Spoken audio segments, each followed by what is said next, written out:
Hi again then guys, and welcome to episode 28 of Forget Your Warranty, the review series for the aftermarket tuner versions of, in most cases, cars which are already very popular. Stuff like RX-7s, Skylines, Civic Type Rs, that kind of thing. You do get the occasional one which isn't necessarily everyone's first choice, stuff like the spoon fit race car for instance, which you could kind of categorise here, but at the same time not really.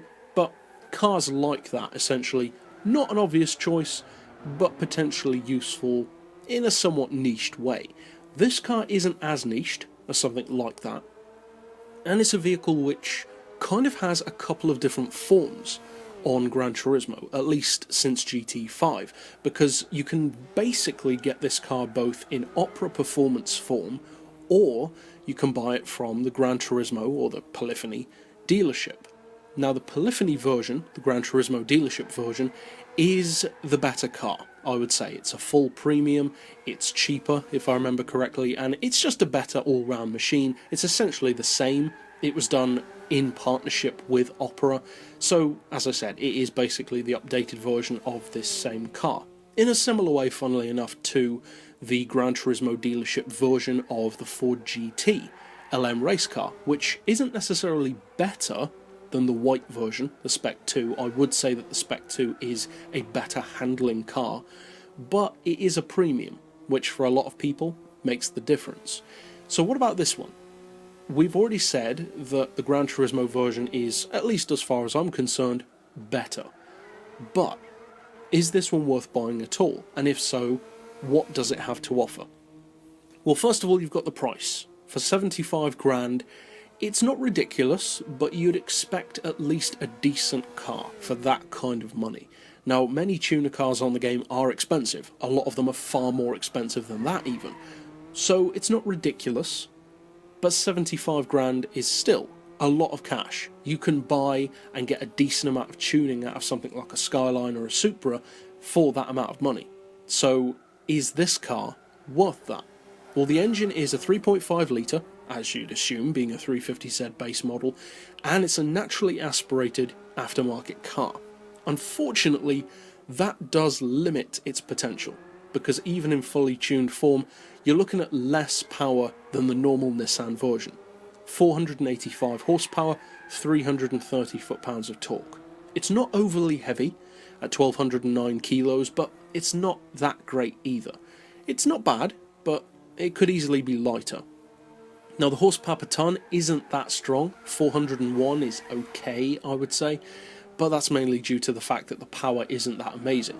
And the PP is undoubtedly far too high at 540. It should not be that high. It's just not competitive enough to be that high. Maybe 530 or even 520 would be far more accurate for this car. Now, in terms of its trackability, it's pretty good. I would give the edge to the premium version from the Polyphony dealer, but this car on its own, if you imagine for a second that that other model doesn't exist, is not a bad car. But I think the main problem for Opera Performance is that their other car, the Opera Performance S2000, is such a good car that it easily overshadows this one, because that vehicle is a superb track car. It feels almost like a small time attack style vehicle in a package which benefits fully from being close to a road car, but at the same time very clearly more of a racing vehicle. It's compact, it doesn't have a huge wide body kit like something like the HKS Evo does, which means that it can still be useful on tighter, more technical circuits or even city tracks, but at the same time it's lightweight and powerful enough, and also sharp enough through corners to actually take on real race cars. Not necessarily GT1s or GT3s, but it can take on some of the, for instance, N24 cars, and some other cup cars, touring cars, that kind of thing, which isn't bad. It's a good sports car, and it's a good aftermarket tuner car. This one isn't bad, but in comparison to that, it feels a little bit pedestrian, a little mediocre. Plus, the fact that it's not as good as the premium aftermarket version from the GT dealer, and the fact that it's actually not even as good as the Nissan premium 350Z, does kind of put it at a big disadvantage, especially given the 75 grand price.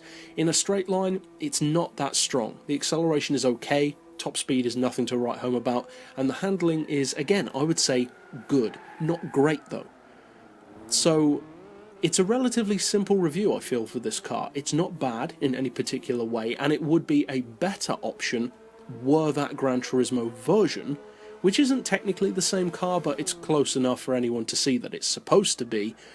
If that didn't exist, then this would be a much better option. But the fact that that one does kind of makes this car redundant, which is a shame, because what's the point of having it if you're just going to outdo that with your own Gran Turismo or Polyphony equivalent? That seems like a strange game plan to have. But either way, it's a car that if you're a Fairlady fan, or certainly an Opera Performance fan in particular, you may want to buy the car and use it to support the brand if you like them, and I can understand that thinking. There are certainly companies on the game that I do that with, like Callaway and Panos, but unless you're that really niched kind of driver and buyer, it just doesn't really offer anything that other 350Zs don't. But that's it overall for this particular pick. I'll see you guys next time, and as always, thanks for watching.